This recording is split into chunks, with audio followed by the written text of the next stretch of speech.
What's going on, everybody? It is your boy Chris, man. We are here at the Work Hard, Play Harder podcast. My name is Chris Drummond. I'm a freelance sports reporter based out of Minnesota here, also work in sales, and I'm also proprietor of this podcast, Work Hard, Play Harder, where I bring individuals on to talk about their why of joining their profession and getting to know them outside of their occupation. My name is Chris Drummond once again. It is Thursday, October 3rd, first Thursday in October. A beautiful time for sports. Love this time of year, no question about that. I got a special guest that's coming on with me today. She started off as an intern for the Miami Dolphins, worked her way up to working with the Dawson Group, and also worked her way up to BYB Extreme Fighting Sports. And then most recently, worked with the PFL, which stands for the Professional Fighters League, as an on-air personality. She's a reporter and has been a reporter at many different stops. Her name is Karisa Maxwell Mckee. And I'm looking forward to getting to know her why, her journey, and just breaking bread with her. So without any further ado, I introduce to you the talented, hardworking, the beautiful Karisa.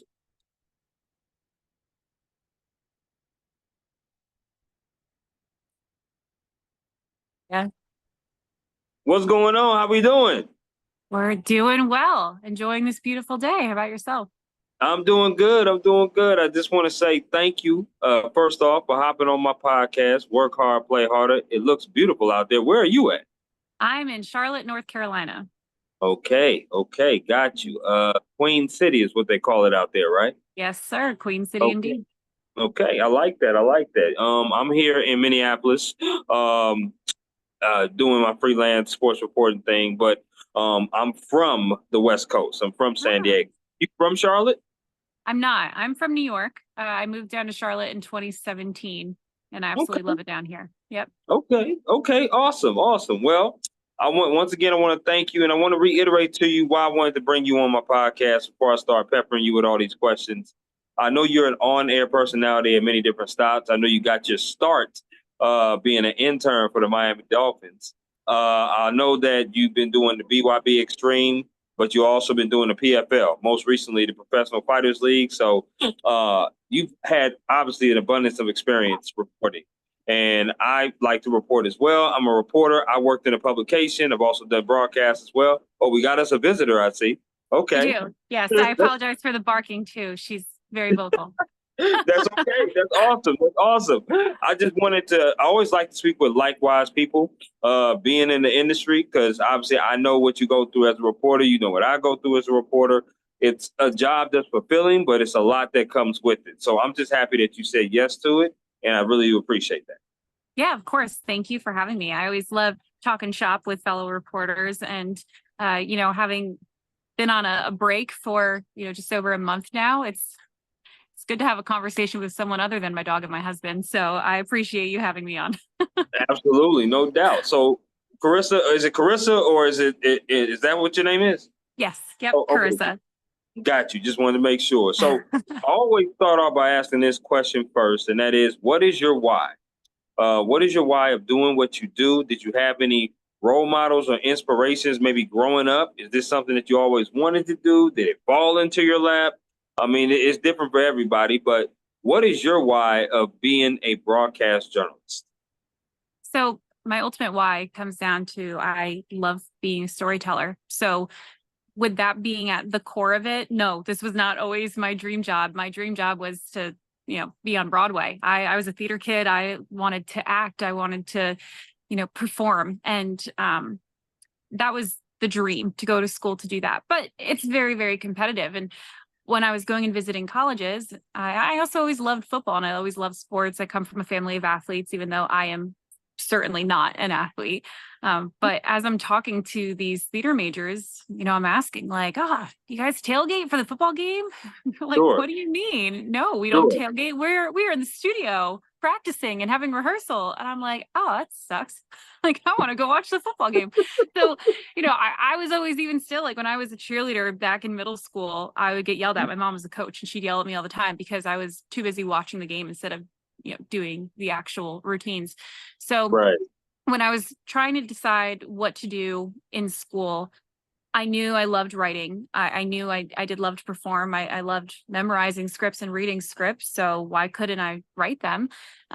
So it just kind of felt like broadcast journalism was a natural next step. But my love of sports just kept on taking over. Every story I wanted to tell had a sports angle. And I think it was just because I loved humanizing these athletes that people valued just because of their talent. So even though, again, I'm not an athlete, I don't really have much athletic ability, I just always gravitated towards sports. And as my career has gone on, the more athletes I've gotten to meet, the more sports I've got to cover, the more stories I've gotten to tell. I can 1000% say that that is my why. I love telling people stories. I love getting people to know who they are and becoming a fan of them as a person and not just their skill set or their team. And that's what I find so rewarding, and it makes it not feel like a job.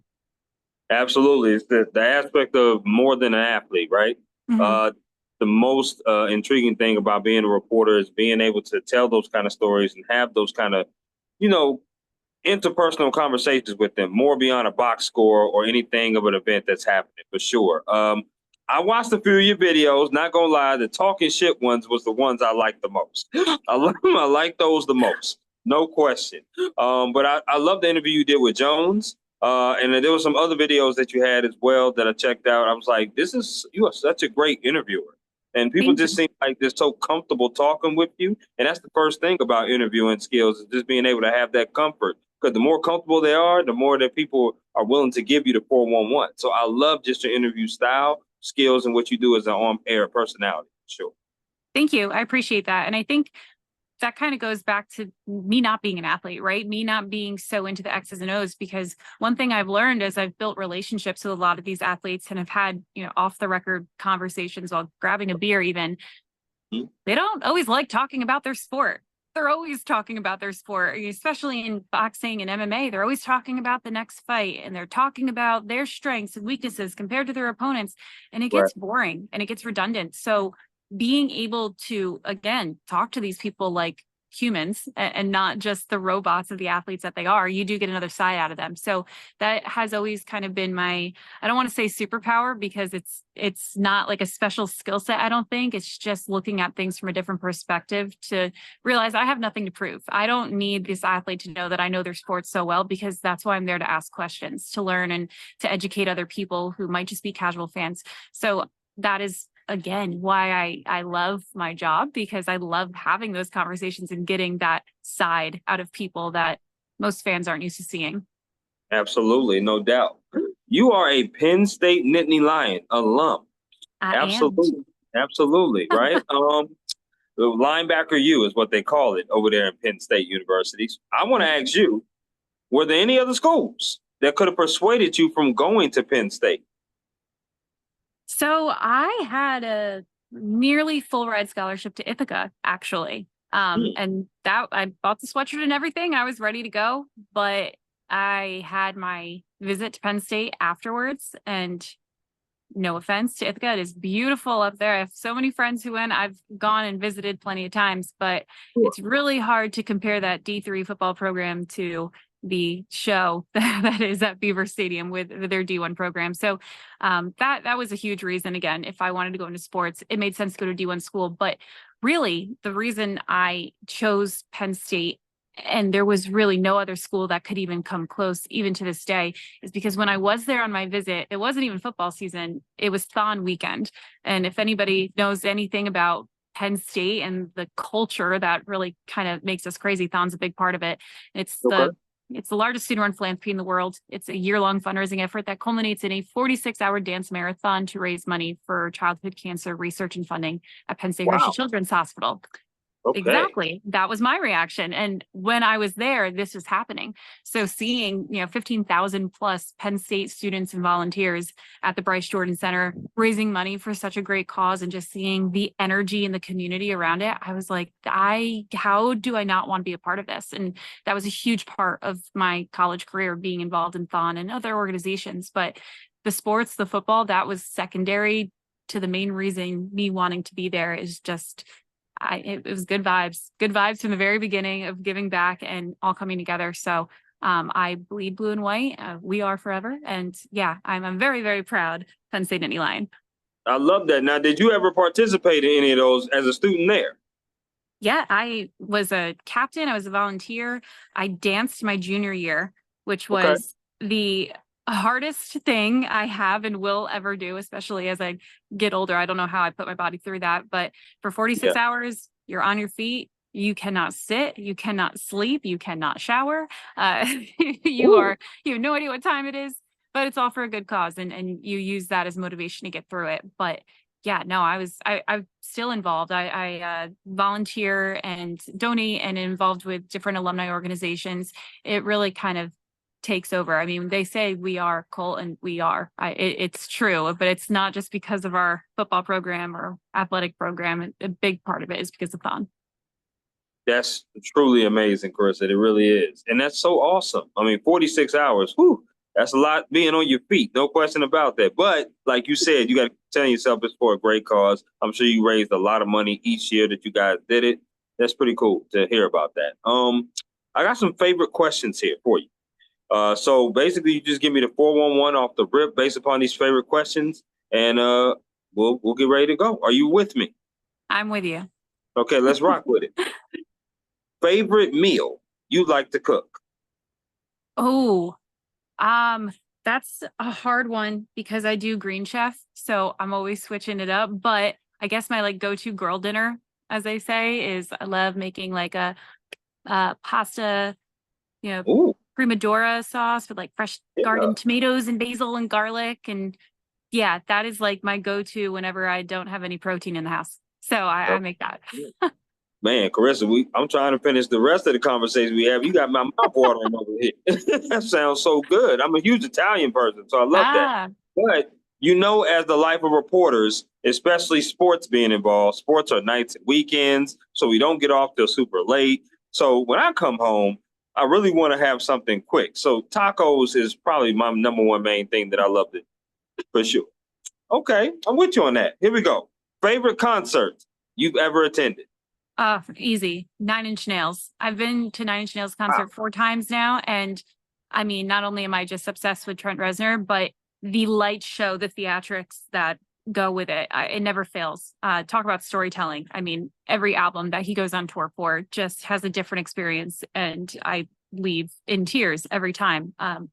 But to that Okay. extent, I mean, I've seen some really great concerts who have been able to accomplish the same thing, but Nine Inch Nails, they'll always have my heart. That is definitely a first here on the Work Hard, Play Hard podcast. No one mentioned that band, no question about it, but I like that. I like the differentiate. That's pretty cool. Okay. Third question is favorite place you've ever traveled to? Oh, wow. Um, I'm gonna have to say Bali in Indonesia. We went there for our honeymoon and it was the most beautiful place I've ever been to. But more importantly, the people were just unreal nice. They were so nice and so phenomenal and made us feel like home. I could absolutely live there and I can't wait to go back. Okay, okay. Now, shout out to obviously your husband. That's awesome. Congratulations on that. I'm sure that was a great honeymoon. Now, Bali, as far as Bali goes, how long did you stay there? 2 weeks. 2 weeks. Wow. Okay. I'm Yeah, gonna have to you put that have on to the with a bucket. flight like that. Yeah. Okay. So how long was the flight? It was a 18-hour flight to Singapore, and Oh, then I think like another 3.5-hour flight to Denpasar. So overall, it took us about 26 to 28 hours to get there. okay. All right. I'm putting that on the bucket list though, because I'm intrigued. I've never been on a plane that long, but I'm certainly intrigued. That's for sure. Okay. I like that. Favorite sport you like to watch on TV? Favorite sport you like to attend in person? It could be the same sport. College football. Mm, Without a doubt, college football. And of course, yes, goes back to my Penn State bias. That there's absolutely nothing like a Penn State whiteout game. It is the greatest atmosphere in all of sports, but there is just a different energy when it comes to college football. I think because a lot of the fans are emotionally and financially invested in their teams. sure. So Oh they yeah. want to see them perform well and they feel like they're part of the team. And no matter what sport I have covered, I have yet to find an energy that matches what I felt being in Beaver Stadium. And when even when I'm watching from my couch, I still feel ice with my pom pom and I absolutely love it. No question about that. I'm with you on that. There's nothing like a college football atmosphere. I've done security for many games. I went to Kennesaw State University. It's where I got my undergrad at. Also getting my master's as we speak. But my favorite team is the Georgia Bulldogs, and going to Sanford Stadium is something different. No question about that. So anytime you've been to Athens, there's not much to do in Athens, although they do have a lovely strip of wonderful bars that is over there. That's for sure. But that's my favorite stadium and favorite team. So yes, go Dogs. No question about that. Okay. Last of the favorites. Favorite restaurant that you like to eat at? Now, I've been to Charlotte before, so I definitely love my food places in Charlotte, but please tell me a restaurant that is very good that I should eat at the next time I go down. Oh my gosh, that's so hard because we get so many new bars and restaurants.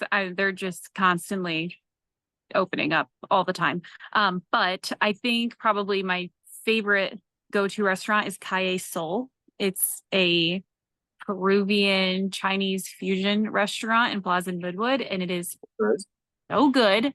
They have like plantains and Cuban rice and the best spicy margaritas I've been able to find here in Charlotte. So Calle Sol is definitely top of my recommendation list.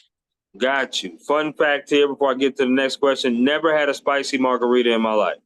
What? Yeah, I never had. Christopher, I can we know call it. him Christopher? You got to change that. You have to change that immediately because You know, I cannot function during fight week or any major sporting event or high intense work week without several spicy margaritas. So we gotta get you on board with that. okay, so next time I'm in Charlotte, I'm gonna hit you up and we'll do a spicy margarita. How about that? 1000%. Absolutely. Okay, got you. When you said Christopher, I had flashbacks of Mama calling. Is this serious? Sure. This is a big deal. For sure. So I'm definitely going to do that for sure. Now, let's talk about your day to day. Now, I know you say you had the last month off, but let's talk about what you were doing when you were in the PFL, right? What was your day to day like being able to, get up, cover an event or interview an athlete? We know that sports, like I said, is not very ordinary hours. It's not business like hours from 8 to 4, 9 to 5. They fluctuate. So talk to me about your day-to-day process of getting ready to either cover an event or either interview an athlete for a story. So PFL was a whole different beast because every day was different, but every week was the same, if that makes any sense. In that the way the PFL works is the season format. There's 6 different weight classes. We have 2 different weight classes fight on each card for 3 weeks in a row. And that means that every week I would fly to a new city and there would be a new roster of fighters there from those 2 weight classes. And the first half of the season, a lot of it was getting to know them. And of course, finding time to schedule their interviews and do all that stuff. But as the season goes on, I think is when it gets a little bit more insane in that every day I'm getting camera ready, not knowing what I'm going to do, who I'm going to see, who's going to be around, what trends there are going to be on social media that day that we want to jump on. And I have to be ready at a moment's notice to interview literally anyone about anything. There were days when Chuck Liddell would randomly show up on a Tuesday during fight week and they'd be like, okay, Karisa, go interview him. And I'm like, okay, there's no time to prep, but you got to be ready. And then Right. you mentioned talking shit. I had a few shows that I was doing with PFL where they were planned in advance. I knew who was going to be on them, but you never know the mood the fighter is going to be in, especially when we shot those on Wednesdays and that's weight cutting day. So, they're a little hangry, a little dehydrated, not in the best mood, understandably so. And I'm trying to poke the bear a bit to get them to talk shit. Sometimes it was easier than others, but that was always a stressful day, just knowing that I had to be ready for those conversations. So all week it's just kind of gathering content, being ready, and really, again, making the fighters feel comfortable around me, feeling like they can open up to me.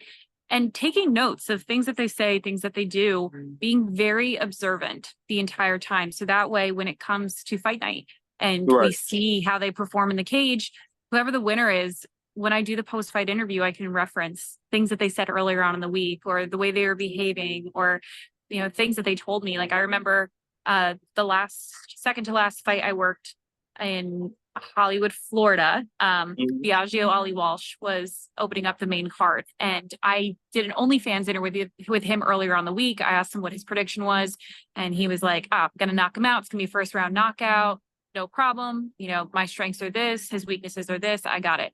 And he won, doing exactly that. So because we Sure. had those earlier conversations, I was able to reference that in his post-fight interview and just made it seem way more personable. So, you know, it's hard to answer your day to day because every single day would be different. But then we'd wrap up fight night. The next morning, I'd hop on a plane, fly to the next city with 2 new weight classes and start all over again and do it all over again and I get ready love for the that. next fight night. So it was a lot of packing, a lot of online clothes shopping, a lot of early mornings getting my hair and makeup done, and a lot of really fun conversations and fight nights that I do truly miss and feel a little lost without. And by the way, you look absolutely lovely for this conversation. I just want to say that right there. You do, no Thank you. doubt. You're very welcome. But it's a great follow up question because you have done a lot of fighting stuff, and I know, like I said, we talked about that where you started, which was with Miami Dolphins in football. What is your favorite sport to like cover? Is it boxing? Is it like that MMA, or do you desire to cover maybe other sports like football, baseball, basketball, stuff like that? I will cover literally anything, right? Okay.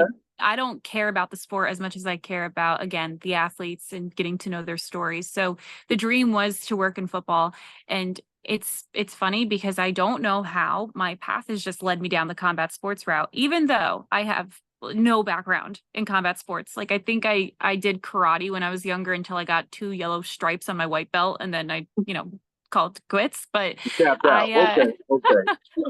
I That's have funny. truly fallen in love with combat sports though. And I think it's because of that individuality aspect of it. Like if you're, with the Dolphins, so to say, like you could, like the saying, like, don't hate the player, hate the game. Like Mhm. that was kind of how it was, is like, it didn't really matter if you like this player or not. If you're a Dolphins fan, you're a Dolphins fan. Same with Penn Sure. State, right? Like you're a Penn State fan. You Absolutely. don't necessarily care who the second string fullback is. So with combat sports, there really isn't a team to hide behind. There's not this blind fandom like, oh, I grew up in a family that was filled with John Jones fans, so John Jones is my favorite fighter, and I'm a John. Like it doesn't really work that way because fighters don't have careers that long.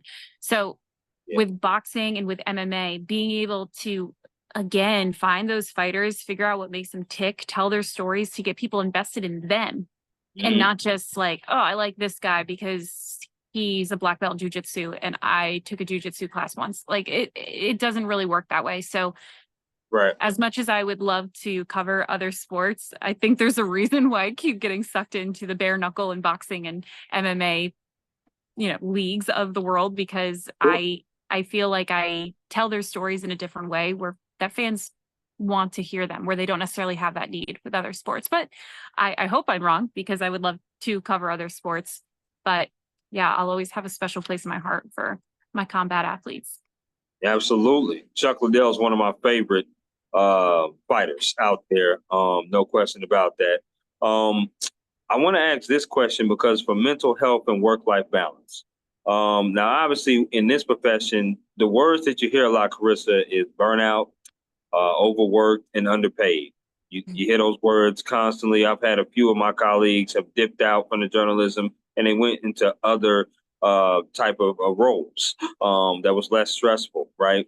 Talk to me about how you've maintained your mental health, because, like you said, you kind of on a it seems like kind of on a freelance tip a little bit, right? You're going from here to there to be able to cover different events and different stuff like that. But also talk to me about your work-life balance. You said you're married, you're in Charlotte, you're flying all the time, right? You got family too. I'm sure you have a lot of friends. You seem like a wonderful person to be around and hang out with, but you also seem about your business as well. So talk to me about how you balance those two and still keep them strong.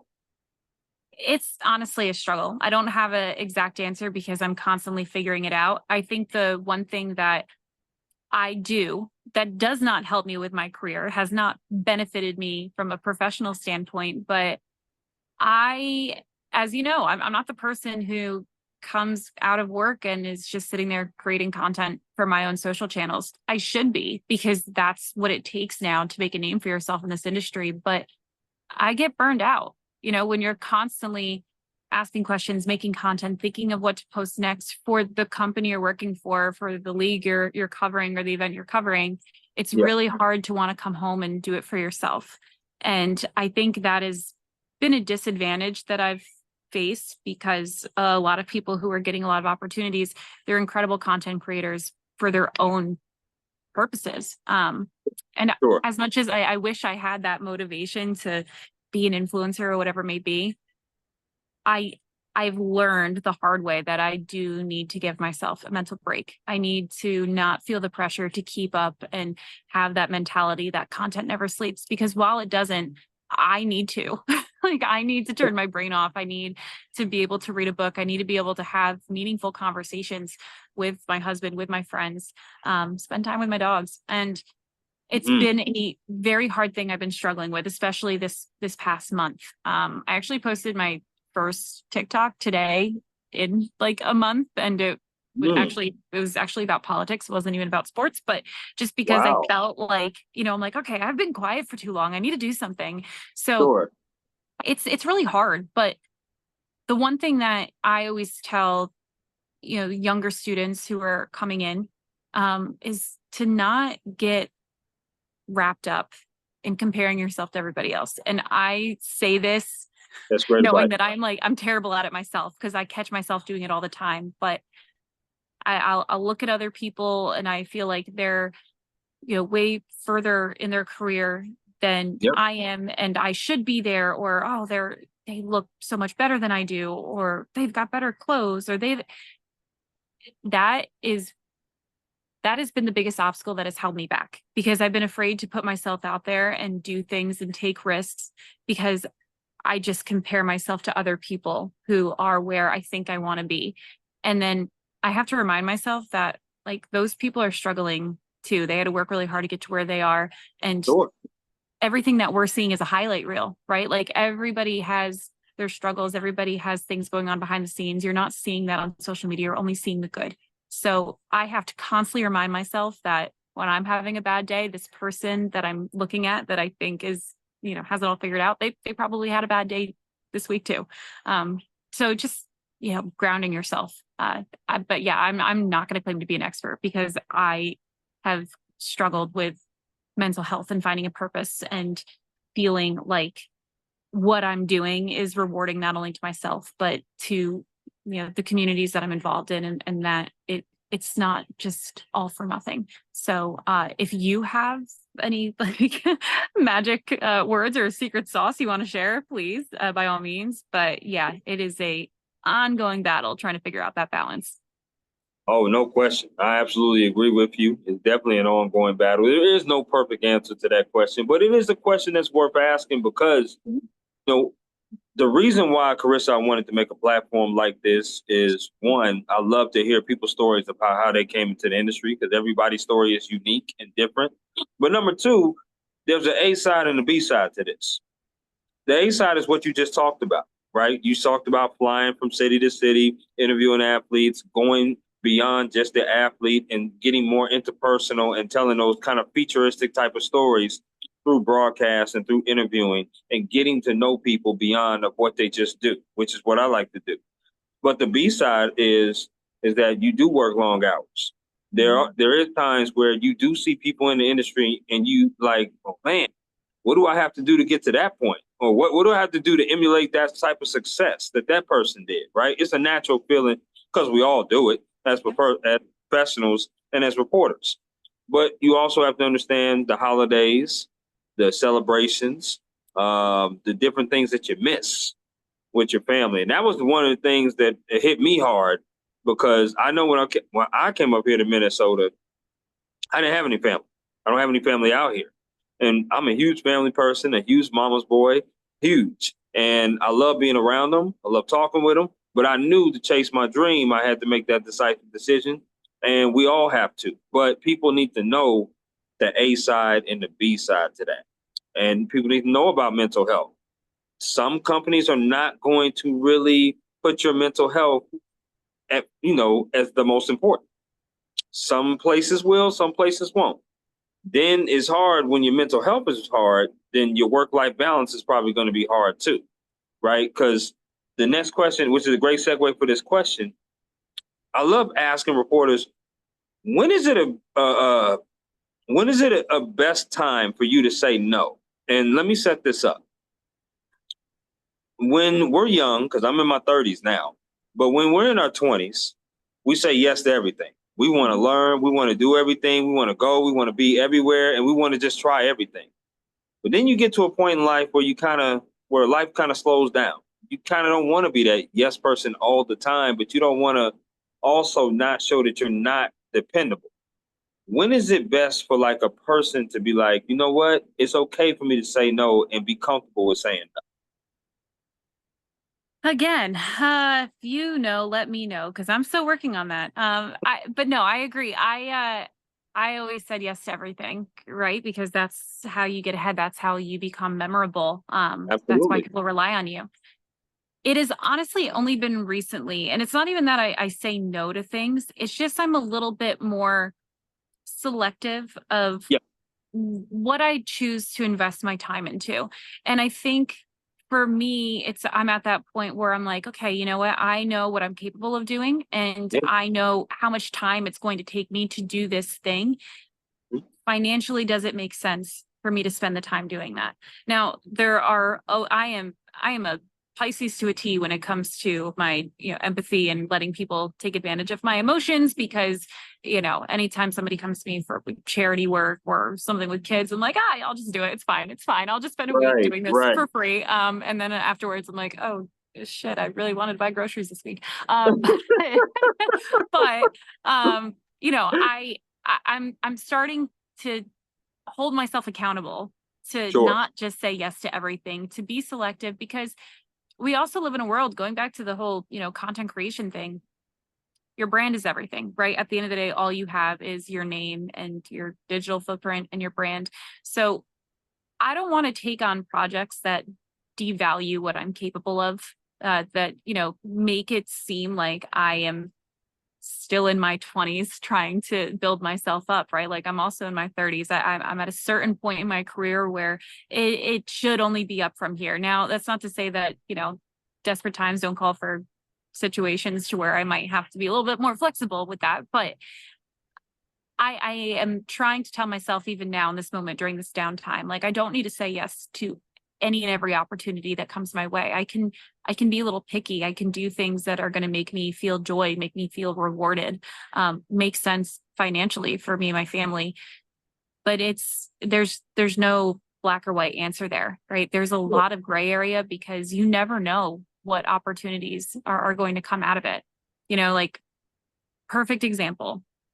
When I was doing stuff with BYB Bare Knuckle, that all started because I'm friends with the CMO. We worked together back during the Vice days when I was with Vice Sports, and I knew nothing about Bare Knuckle. And he asked me to come on and do some of these social videos for them. And I was like, yeah, like it's not for a ton of money or anything like that. I don't really know anything about it. I'm a little skeptical because I don't want people to see through the fact that I have no idea what I'm talking about. Right. I'm just trying to promote these athletes. Sure. So it was like, to me, it was a little bit of a risk, because I didn't want to be exposed for not understanding the sport, or for feeling like I'm just taking advantage of this job opportunity. But it actually was not as, I don't want to say as hard as I thought it was going to be. It wasn't as challenging for me to Sure. learn the sport, to learn the athletes. And I did really enjoy it. And that actually led to my first live television opportunity, because I was doing stuff. I was getting to know these fighters. And then on fight night, they're like, yeah, why don't you just do the post-fight interviews in the Trigon? Having, like, I always say in that, voice, I'm like, I've never been on live television before. And, so Right. like, Right. and I get in and I do that. And that kind of, helped me with the PFL, and it all snowballed from there. So you never know what's going to come out of each opportunity. But as you get older and you become more of a veteran in the industry, it is important to be selective in what you say yes to, because you don't want to be affiliated with certain opportunities that could be detrimental to your growth. And that, again, a wonderful answer, Chris. I really like that. And it goes back to the B side of knowing that too. Like people see you on TV, right?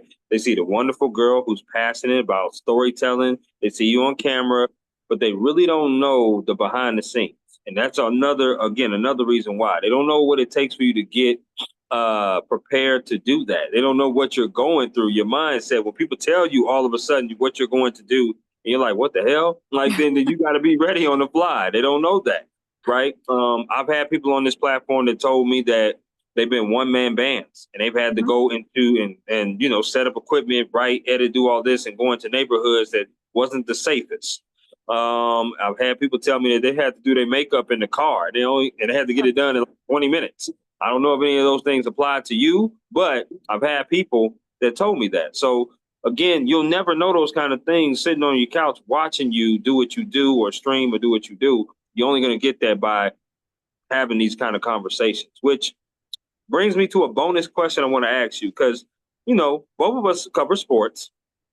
Now, for me, I'm a huge sports fanatic. I love all the sports. I'm sure you do as well. But ever since I've started like covering sports, like more on a full-time basis and even like just more like into it and doing it, sometimes I like to just come home and have a conversation with a friend without somebody trying to like tit for tat, go for me, like, out talk me in sports, like try to, give me their opinion on sports or stuff like that. Or, what you think about this fight or what you think about that fight or what you think about basketball, this, that, and the third. Like, can we have a conversation that's non-sport? Like, I want to have more conversations about non-sports, and my friends want to just talk about wagers and sports and games all the damn time. I want to ask you, do you have that same problem with your friends? Yeah, but also I'm a woman, so people are questioning if I even know anything about sports to begin with, on top of only wanting to talk about That sports. is So yeah, true. no, I understand. Yeah, I mean, it's funny because like my guy friends for sure want to talk about sports and ask weird questions about like who so and so is really like and all that. Right. And sometimes I like showing my cards and showing off a little bit and being able to hang with the boys and have a conversation. But for the most part, yeah, no, like I don't really want to talk about it either. And a lot of my girlfriends do not care about sports at all. Like they have no idea what I do. They're supportive, but they are just like, yeah, Karisa, I don't know. So they're not talking to me about it at all. We're talking about like the Tony Awards or, this Yeah, new brewery that opened up in Charlotte or, just TikTok trends. Like, so it is kind of refreshing to not be surrounded by friends who always want to talk about that. But then at the absolutely. same time, there's like an A and B side to that too, right? Where like something will happen in the sports world that is such a big deal. Or at Hmm. least I think it's a big deal because I either understand the business aspects of it or the events leading up to it or the Right. impact from this. And I will try to talk to someone about it and they're like crickets. Like they have no they have no idea what I'm talking about or they don't care. I mean, even my husband, who's a huge sports fan, he's not really a MMA fan or a boxing fan outside of just, casual fan. Sure. Um, Sure.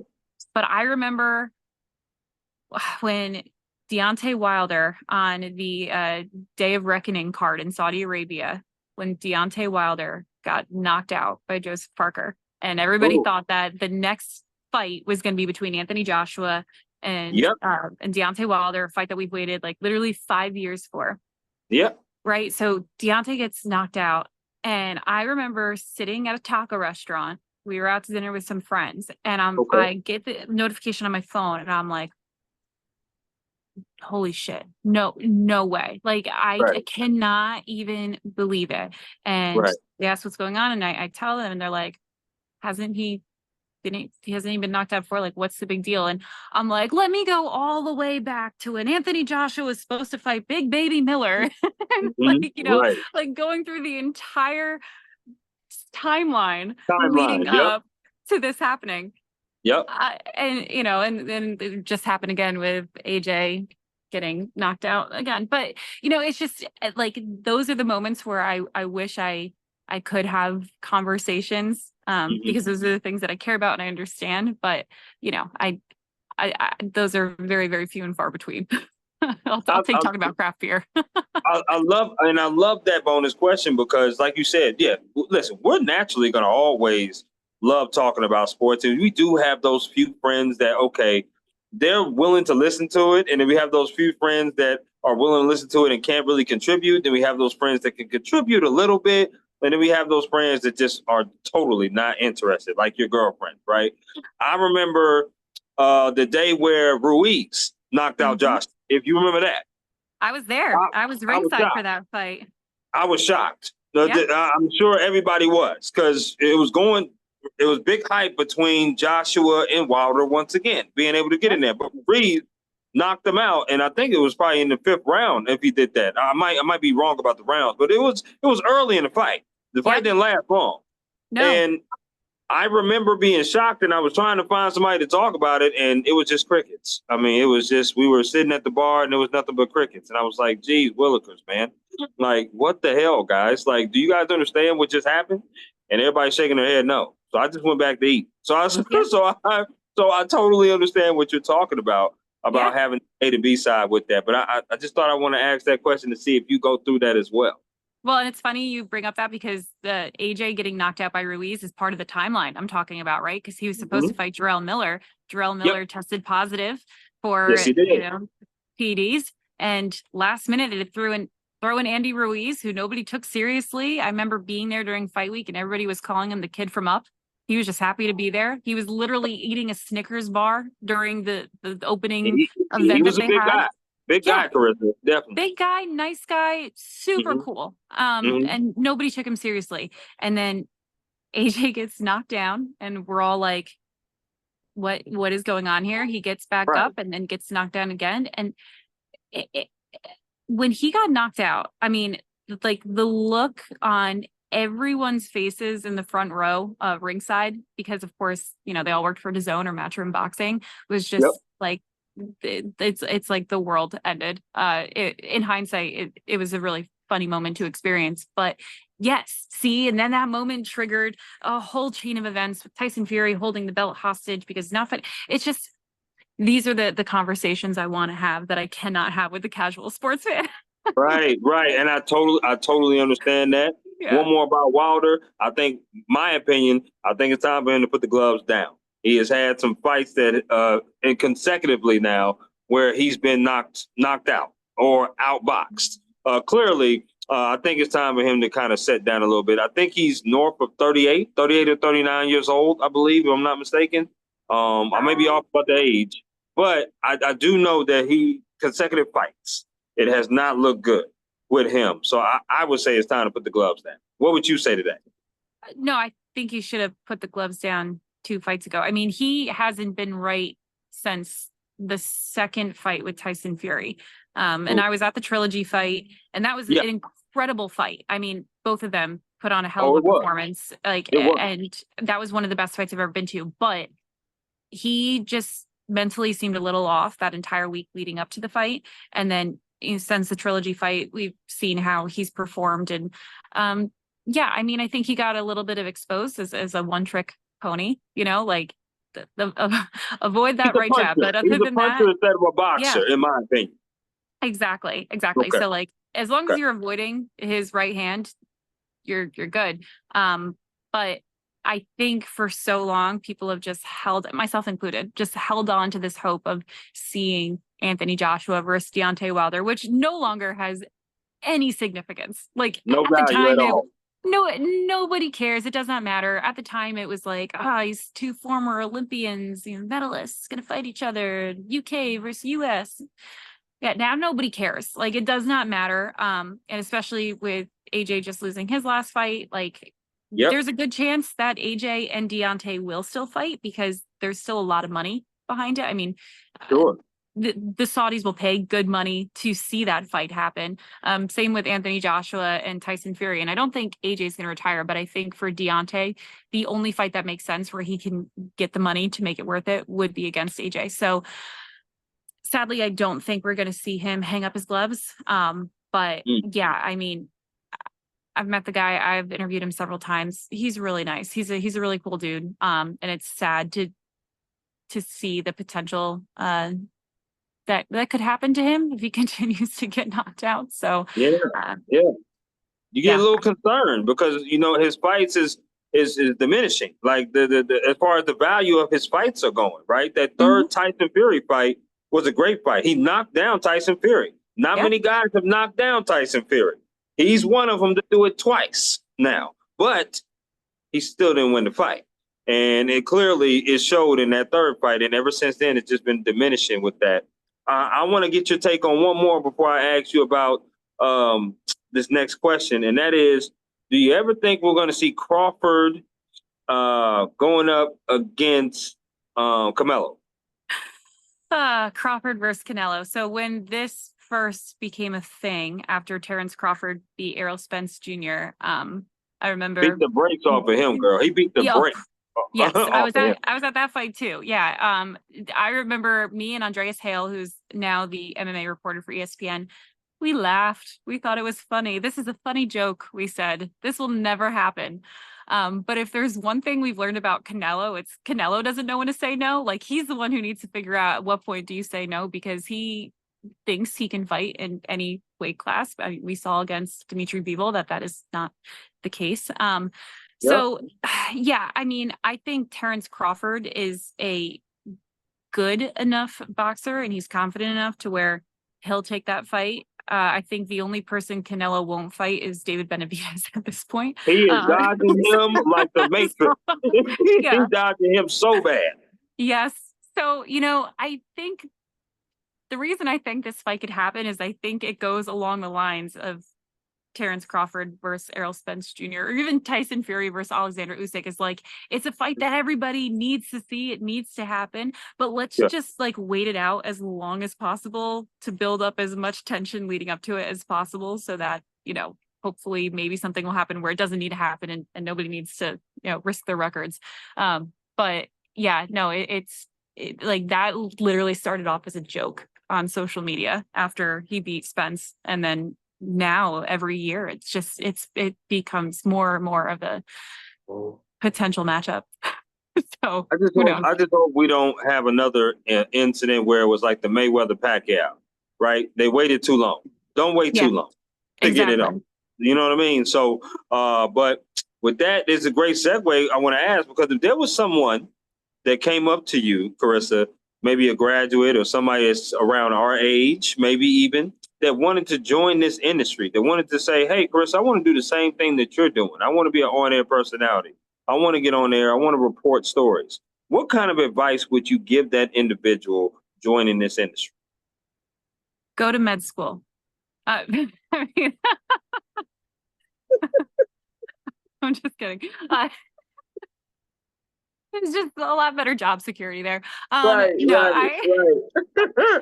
I I mentioned it a little bit earlier, but my number one piece of advice that I have consistently told anybody who asks over the years is to be a Swiss Army knife. Learn how to do everything. Doesn't mean you need to be great at everything, but you need to know just the basic concepts of how to do everybody's job across multiple departments, because you never want to be that person who says no, not because You don't they know how. can, but because you don't know how. Exactly. Right. So like, learn Photoshop, learn editing, learn how to write scripts, learn how to produce, learn how to coach other people, learn how to write different stories. Obviously, no AP style, but then on top of that too, pay attention to your video guys and how they're setting up the lights. Understand sound engineering, understand the operation side of whatever league you're working with to know what the expectation is for these athletes, and how the team or the league or these fighters or whatever they may be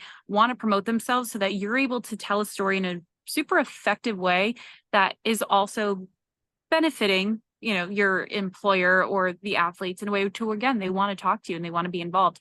Getting I an love that. idea of how everything works just makes you a go-to person. And then it allows you to be a little bit more selective of what opportunities you want to take on and what paths you want to follow, because you have experience in everything and you know what brings you joy and you know where you thrive and you know where you excel. And I think having that self-awareness based on experience is invaluable. No, I love that. I really do love that answer. I try to tell the high school kids out here, because I cover high school and college for the most part on the freelance tip. There's times where I do get a chance to cover my Lynx that's out here and the Timberwolves for sure. That's pretty cool. But mainly for the high school kids that want to be journalists, I try to tell these kids, listen, try everything. It's a great industry to be in, but understand that with every industry that you do, with any industry that you do, it's never going to always appear what it seems. What you see on TV, it's not always going to be what it seems. It's a lot of hard work that goes behind the scenes. There's a lot of people that help me out, make me look great. There's a lot of people that help others look great too. But try everything. Be that Swiss Army knife. Do radio, do broadcast, do writing, do producing, directing, whatever it is. Because there's so many different communicative roles that you don't just want to pigeonhole yourself to one.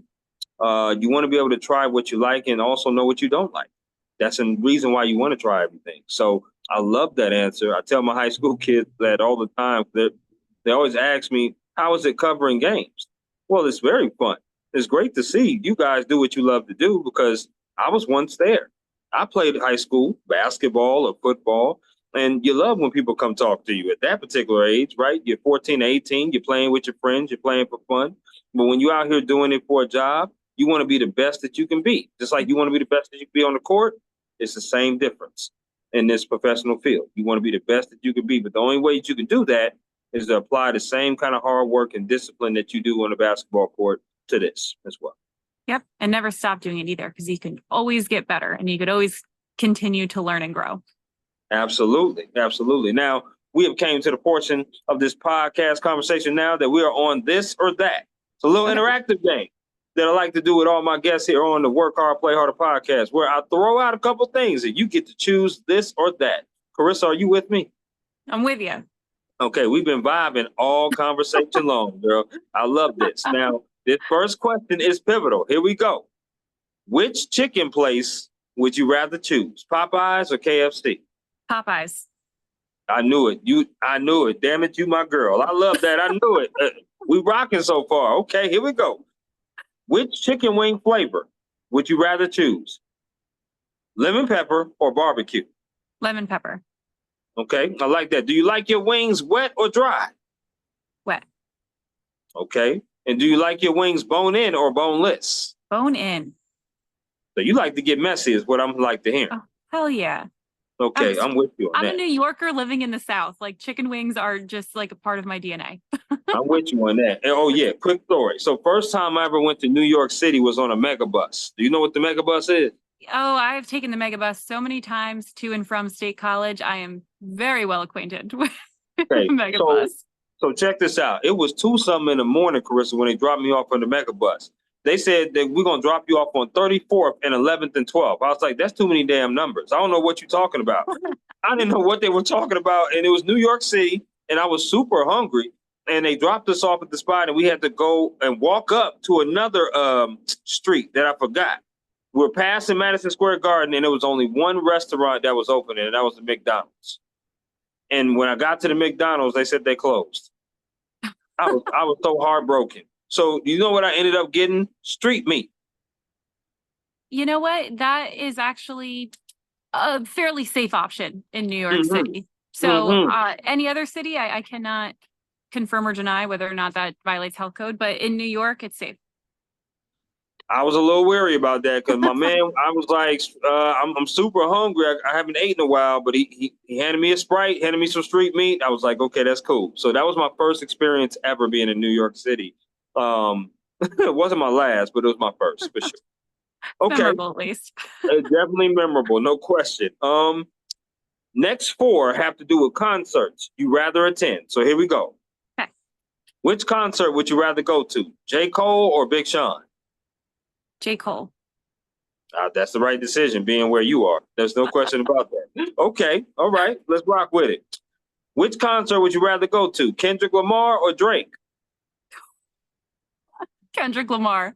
Ooh, okay, I like that. I like that. Here we go. Which concert would you rather go to? Would you rather see Luke Combs or Morgan Wallen? Neither. How you gonna pick Chris? How you gonna pick an option C? Oh, I only gave you A or B. I can't. I'm sick. Oh my goodness. Okay, here we go. I was ready for that just in case. Here we go. Which concert would you rather go to? Brandy or Monica? Oh, That's right. I know you know about them two. You can't all be right. sick on this one. I'm gonna have to go with Brandy just because her portrayal of Cinderella has it lives rent free in my head, as the children say, because it Wow. was just an iconic moment in my childhood. So I gotta choose my girl, Brandy. Okay, now I know you talked about theater before, which you was involved with theater in school? Mhm. Okay, we're gonna get to that a little bit later. We're gonna get to that a little bit later. Here we go. Next one's for music. Last one. Which concert would you rather go to? Would you rather go see Chris Brown or Usher? Usher. All right. Okay. All right. Which sport would you rather play? Badminton or bowling? Badminton. I fucking love badminton, and I'm terrible at bowling. I mean, I don't mean to toot my own horn, but I'm pretty good at badminton myself. Just saying, Carissa. You know what I'm Well, talking we're gonna have to duel it out. about? Is what Okay. I'm hearing. Hey. So, with Hey, spicy nothing. margaritas in hand. Yes. Hey, I'm with that. I'm with that. You ain't saying nothing. I'm with that. Okay, here we go. Which sport would you rather watch on TV? Softball or baseball? Softball, Okay, rather watch softball. Do you like desserts? of course. Okay, so I'm gonna throw out 4 desserts at you. You gotta eliminate one of these that you'll never eat again. Okay, so here we go. First Mhm. one is ice cream. The second one is cake. The third one is cookies. The last one is candy. Which one are you getting rid of that you'll never eat again? Cake. Oh my goodness. Oh, you getting rid of the cake? I mean, like, you got to be a little bit more specific in candy. I mean, there's a lot of candy I don't like. There's a lot of candy I do like. I mean, Well, I'm talking about chocolate, gelatin. I'm talking about any kind of candy. Any kind well, of candy. yeah, no, hell no. We're sticking with cake because if I don't have my nightly piece of dark chocolate, I cannot survive. So yes, No, cake it is. I'm with Cake's you on gotta that. go. That's the first one that we were on opposites on. That's all right. We can't win them all. That's all right. I would have got rid of candy because I can't get rid of my red velvet cake. I gotta have it. I got to have that red velvet cake. But here we go. Time to redeem yourself. Do Okay. you like potato chips? Depending on the flavor, yes. Okay, here we go. 4 brands. I'm gonna throw out there. You got to get rid of one of these brands you'll never eat again, and one of the brands is not Cheetos. So don't worry about that. Okay. So here we go. First brand is Doritos. The second brand is Lay's. The third brand is Ruffles. The last brand is Pringles. Which one are you getting rid of? Doritos. I know that's not a popular answer, Oh my! but I'm just not a Dorito girl. I don't know. You ain't nacho cheese, Cool Ranch, none of them. No, it's Okay, the okay, I dusty gotta is hear just this. too much. What is your favorite chip then? I like, I mean, I love a tortilla, right, with some guac and salsa. But my favorite flavor of chip Yeah. is either a hint of lime tortilla or salt and vinegar. Big salt and vinegar fan. That's why. That's Mhm. why. Okay, because everybody that's gotten rid of Doritos is a salt and vinegar fan. It makes And sense. let me tell you something. That's the second worst chip ever made. You're wrong. You're so wrong, and I can tell you all the reasons why, but I don't have the time. Maybe over the spicy margaritas, you'll do that. So. Maybe over that. How about that? Deal. Okay. Now, you survived that. You did pretty good on this or that. Now, I said we're going to bring up theater because if I wasn't doing journalism, I probably would have went the route of theater. And here's the reason why for me, because I was in Les Miserables in high school. I was also in a high school musical. I love musicals to the core. My favorite musical probably of all is Wicked. Same. Yes. So I love that musical. And it's crazy how I got into musicals because it was actually because I seen a whole lot of girls acting in the play. So I was like, let me join that because I want to be a part of that. So that's how I got into it. But I fell in love with musicals: Wicked, Hamilton, Rent, Hairspray. I can go on and on. But The classics, obviously, yeah. right. So, and Annie too. Annie is one of my favorites too. Give me your top 5 of musicals that you would do? Or Okay. the theater plays or theater performances that you like? What's your top 5? So Wicked is my favorite. Okay. Wizard of Oz was my favorite movie growing up. So Wicked, just natural. Love Wicked. The show that holds the biggest place in my heart is Footloose, actually, because I was in that show twice. I played Ariel twice. And I just have so many core memories of being in Footloose. And every time I hear Kenny Loggins, I, want to shed a tear. So Footloose is definitely up there. Man, Les Mis is 1000% on that list. On My Own was my, NYSSMA audition song, and I sang that at a bunch of competitions, so love that. I had the Drink With Me solo. If you remember the Drink With Me. Yes. Okay. Yep, I had that. That was a solo. All right, Yep. there you go. That's good. Thank you. Oh man, it's so hard to narrow down. Yes, I'll put Hamilton on there because I do love Hamilton. It's just such a unique spin on traditional theater, and it's just so Manuel is a catchy. genius, no question. Yeah, no, it's incredible. I love it. And oh no, how am I going to narrow this down to the one final one? This is so hard.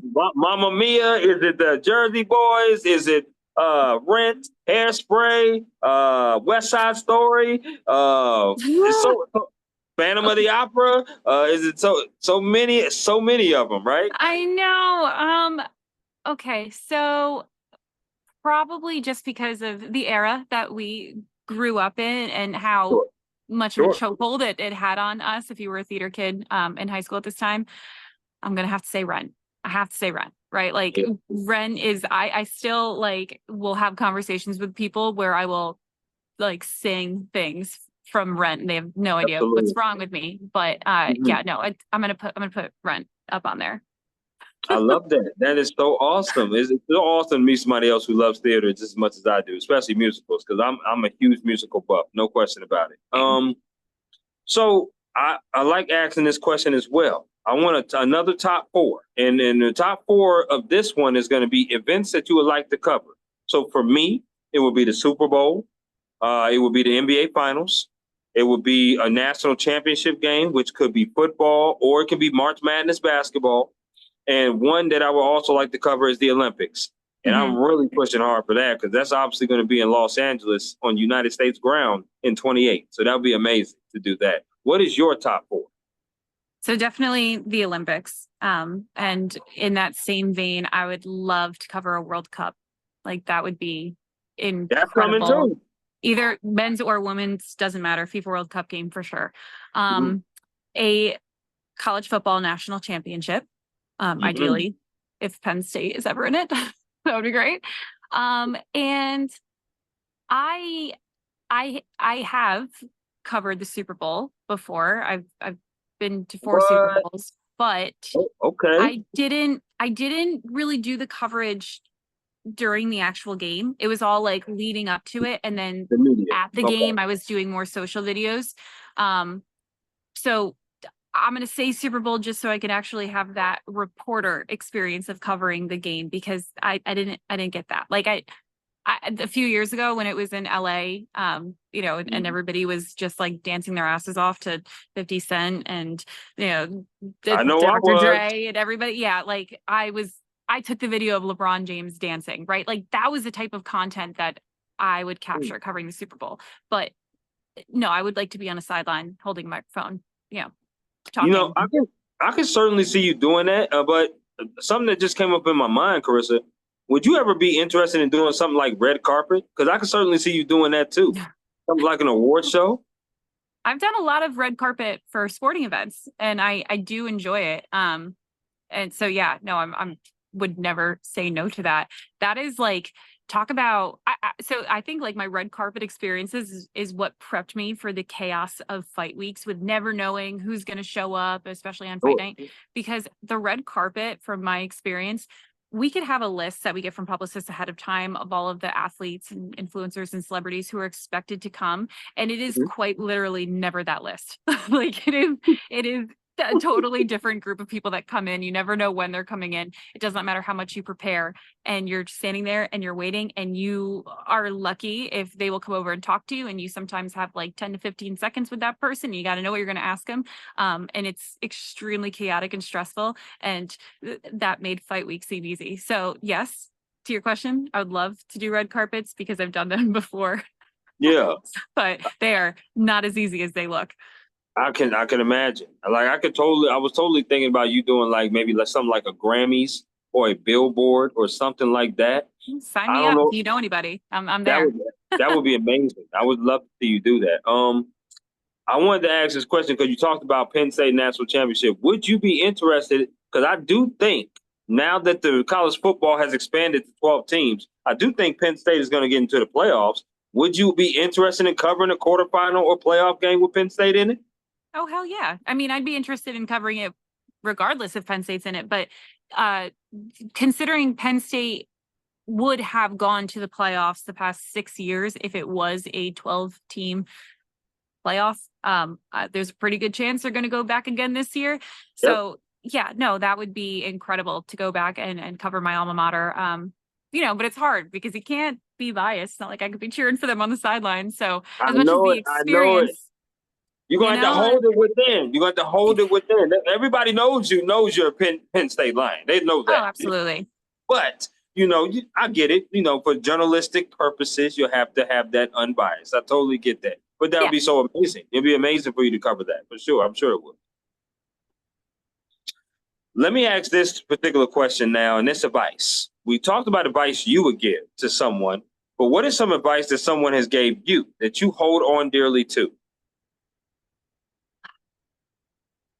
I mean, I have worked with some incredible people who have like truly become lifelong friends, and I'm so fortunate for that. And I think like it's not even really advice, it's just the words of encouragement that I get of Mhm. just the value of someone being like, Karisa, you're good at what you do. Like you are good at what you do. Believe in yourself and stop holding yourself back. And Mhm. I don't know if that necessarily counts as advice. I feel like it does because it's a reminder that to trust what I'm doing, to trust my ability.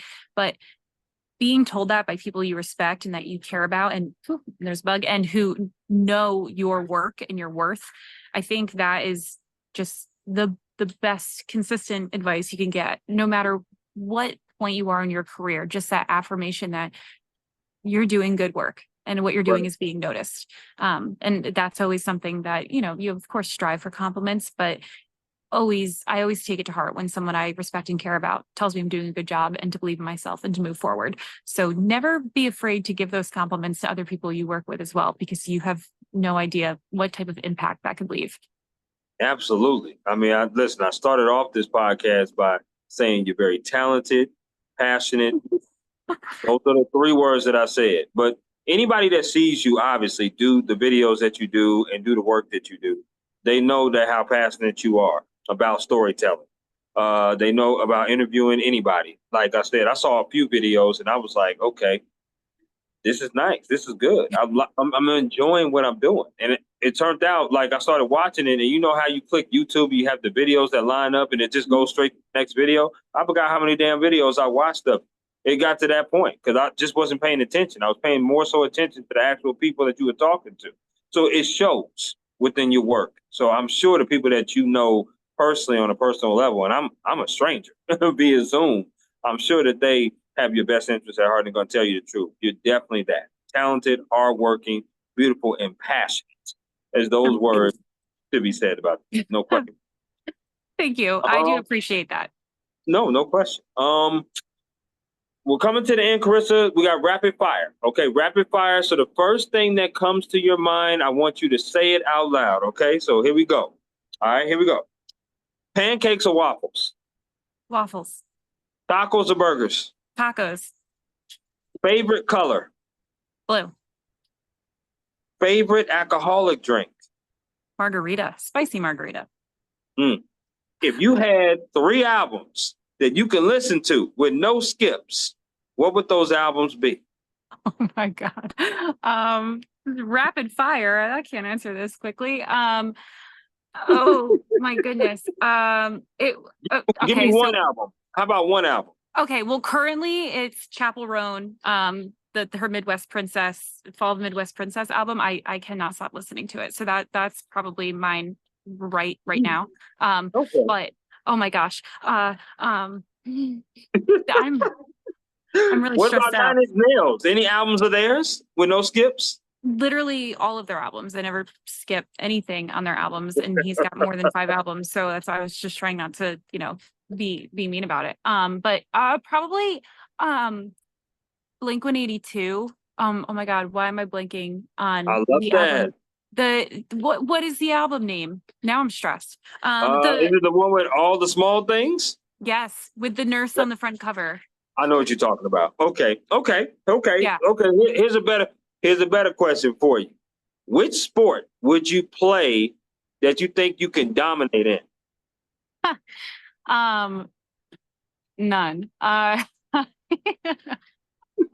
Not one sport you think you can, if you actually put the time in, you think you can dominate in and be Okay, very good.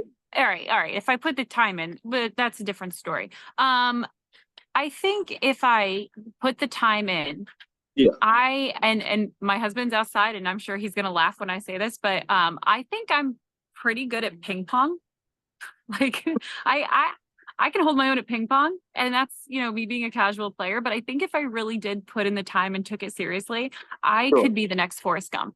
I truly believe that. Wow. Well, okay. Life is like a box of chocolates. I like that. Okay. That's what's up. Which sport do you think you would just absolutely just suck in? Like just be totally bad. Jujitsu. So bad. Okay. Oh, it is. So Oh, so basically, bad. Carissa, you're saying you're a lover and not a fighter. Is that what you're saying? 1000%. It Okay. took me like one little training session with a fighter, like 15 minutes in, to be like, you know what, this isn't for me. I don't Gotcha. got this. Okay. Favorite board game? Oh, favorite board game. Does Scrabble count as a board game? Well, we do play it on the board. I I would think. I know. would think. Yeah. I think so. Yep. Okay. Well, Okay. favorite card game? Favorite card game. Blackjack? Yeah, Blackjack. that Yeah, makes yeah. sense. That makes sense. Couple more for the rapid fire. Favorite breakfast meal? Oh God. Bacon, egg, and cheese sandwich on a hard roll with a little bit of salt and pepper and hot sauce. But it has to be from a New York bodega. Wow. Okay. You don't get more specific than that. I No, figure. Okay. Here we go. Which city would you rather be in? Would you rather be in New York or Charlotte? I mean, Okay, I know that's tough to decide. Which one is 51%? Which one is 49%? well, obviously Charlotte's 51% because I'm in Charlotte. But I will I will always identify as a New Yorker no matter what. And I love New York, and I have absolutely no qualms with New York. But Charlotte wins a little bit because I can afford a house here. So That's very true. Very true. Okay. My, my last question before I let you go is there anything else that you would like to add about yourself or anything before we conclude? I have been very fortunate this season.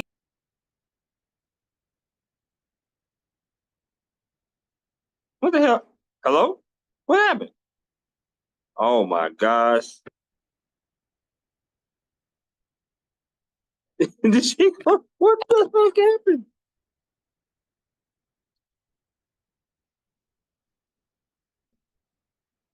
Oh my lord. Something had to happen with her phone, man. I'm still here.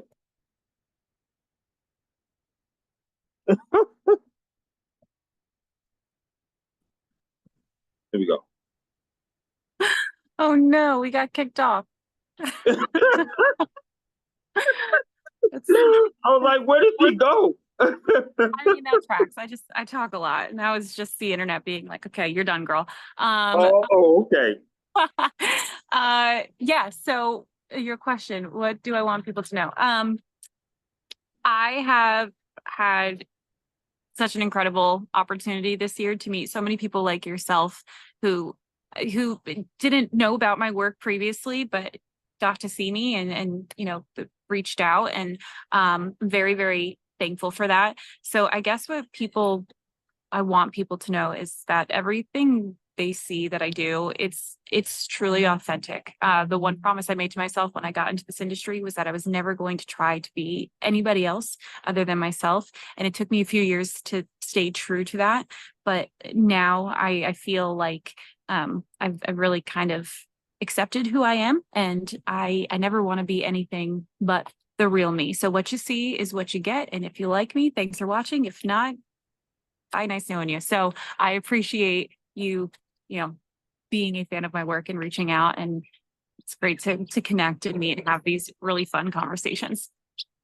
No, this was a no-brainer for me. I knew as soon as I saw the talking shit, as soon as I saw some of the videos on YouTube, I was like, yeah, let me reach out to her. She is so passionate about what she does. She's such a great interviewer. She really loves what she does, and she does the same thing I do. So I just knew that we would have a good conversation and really bounce off each other well, and we have. So obviously, I wish you nothing but continued success. I am looking forward to seeing what you do next You in too. your next journey. No question about that. Please keep me informed. And yeah, whenever I'm in Charlotte, in Queen City, I would definitely have to hit you up for sure. Enjoy the rest of your Thursday and your weekend too. Karisa, this has been amazing. Thank you so much for coming on the Work Hard, Play Harder podcast. Thank you, Chris. It was fun, and I look forward to those spicy margaritas. Absolutely. You take care. All right, you too. Thanks. Bye.